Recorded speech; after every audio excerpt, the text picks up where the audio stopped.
మేడారం మహాజాతరలో ప్రధాన ఘట్టం పూర్తయింది. గద్దెలపై వనదేవతలు కొలువు తీరారు. చిలకలగుట్ట నుంచి మేడారానికి సమ్మక్క చేరుకున్నారు.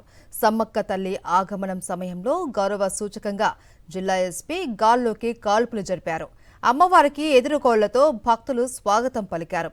ఇప్పటికే గద్దెలపై సారలమ్మ, పగిడిద్దరాజు, గోవిందరాజు కొలువు తీరారు.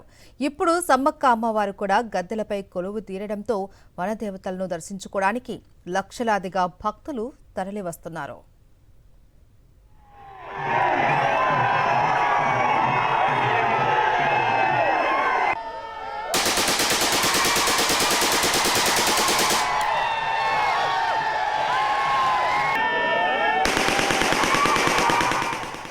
ఇక మేడారం మహాజాతరలో ప్రధాన ఘట్టానికి సంబంధించి మరింత సమాచారం మా ప్రతినిధి అశోక్ అందిస్తారు. అశోక్,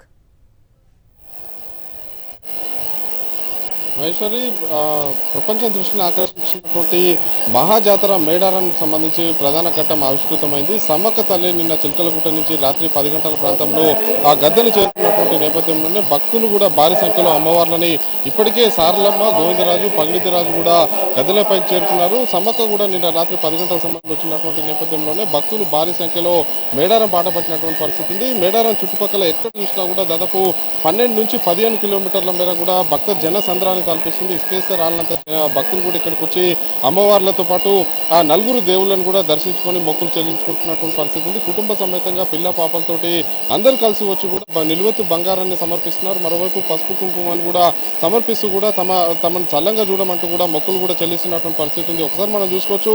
ప్రస్తుతం మనం నలుగురు వనదేవతలు కొలువై ఉన్నటువంటి ప్రాంతాన్ని మనం సాక్షి టీవీ చూపిస్తుంది.